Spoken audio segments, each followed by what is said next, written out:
ఒక లక్ష దాటిన కులాన్ని తీసి దానికి ఒక గ్రూప్ ఇచ్చారు, మాకు తగ్గించడానికి అటు ఇచ్చేశారు. నేను వాళ్ళకు పోవడాన్ని నేను స్వాగతిస్తా. కానీ దళితుల్లో అత్యధిక జనసంఖ్య గల మూడో కులము నేత కాని. మీ లిస్టుల ప్రకారమే చెప్తున్నా. దళితుల్లో అత్యధిక జనసంఖ్య గల మూడో కులము నేత కాని. సాక్ష్యం ఏంటిది? మీ సోదరుడిగా నేను సాక్ష్యం చెప్తున్నా, చూడండి. నేత కాని ఇప్పుడు అత్యంత అభివృద్ధి చెందిన కులాల్లో పెట్టిండ్రు. అంతకుముందు సి గ్రూప్లోనే ఉన్నది. మరి వాళ్ళ జనాభా ఎంత? 1,33,072. దీన్ని మాలల్నే ఉంచుకున్నారు, అంటే వీళ్ళది కూడా లాక్కోవాలని. అక్కనో మా నుంచి తీసి సపరేట్ ఇచ్చేటట్టు చేశారు. నేను దాన్ని స్వాగతిస్తా. 1,10,000 మా బుడగ జంగాలు ఇతర కులాలకు న్యాయం జరుగుతుందంటే నేను స్వాగతిస్తా. మరి 1,10,000 బి గ్రూప్ నుండి తీశారు కదా, మరి 1,33,000 ఎక్కువనా 1,10,000 ఎక్కువనా? 1,33,000 ఎక్కువ. మరి 1,33,000 వాళ్ళను వేరే గ్రూపులో చేర్చాలి కదా. అది 1% ఇస్తారా, 0.5% ఇస్తారా, 2% ఇస్తారా అని కాదు, వేరే గ్రూపులో చేర్చాలా వద్దా? చేర్చాలి. మరి అదెందుకు అందబెట్టుకున్నారు అంటే, ఇక్కడ ఈ 1,33,000 మందిని సపరేట్ తీస్తే వాళ్ళతో పాటు ఇంకో 2-3 కులాలు కలిపితే ఒక 1,70,000 అంటే ఇంకొక 40,000కు సంబంధించిన ఒక 2-3 కులాలు కలిపినారు అనుకో, అప్పుడు 1% వస్తుంది కదా. కానీ 1% వస్తే ఎవరికి తగ్గుతుంది? ఆడ మాలలు తగ్గుతుంది. అప్పుడు మాలలకి ఎంత వస్తుంది? 4 వస్తుంది. అంటే వాళ్ళది మాత్రం 4 వచ్చే కాడ 5 చేసుకోవడానికి 1,33,000 నేతకాళ్ళని అందులో పెట్టుకుంటారు. కానీ మాదిగలకు 11% రావాల్సిన చోట వీళ్ళకు ఎక్కువ వస్తుందని చెప్పి మాదిగల నుంచి ఉండబడే బి గ్రూపులు ఉండే వాళ్ళను, నా బుడగ జంగాలను పక్కకు పెట్టిస్తారు.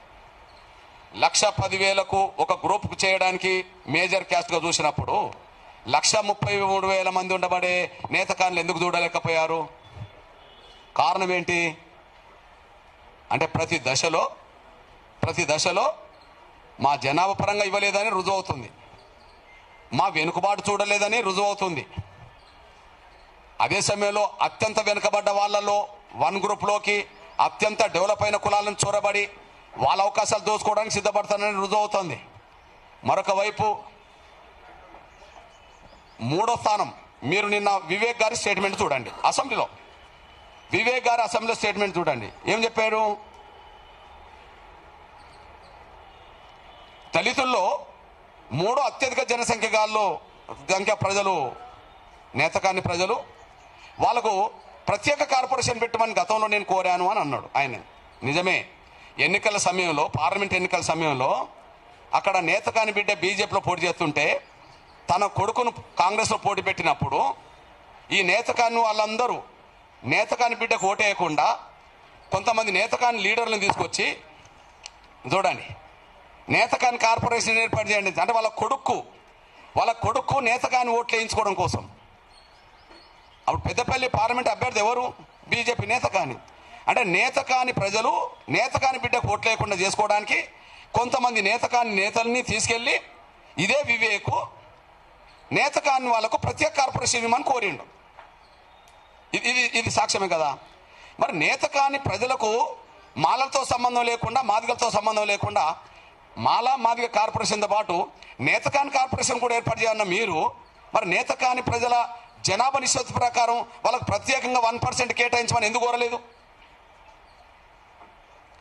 ఎన్నికలకు ముందు మాత్రం నేతకాని వాళ్ళకు ప్రత్యేక కార్పొరేషన్ కావాలి, నీ కొడుకు ఓట్లు వేయించుకోవడం కోసం. కానీ ఇప్పుడు వర్గీకరణ జరిగే సమయానికి మాత్రం వాళ్ళ జనాభాను కూడా చూపించి మీరు దోసుకోవాలి. మాదిగల కాడికి వచ్చినప్పటికేమో బి గ్రూప్లో ఉన్న వాళ్ళను 1,10,000 ఉన్న వాళ్ళని పక్కకు పెట్టి 1% ఇవ్వమని చెప్తారు.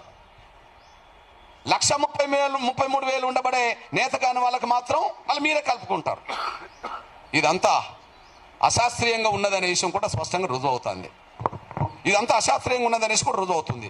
మళ్ళా నేను చెప్తున్నా, నంబర్ 1 ఓవరాల్గా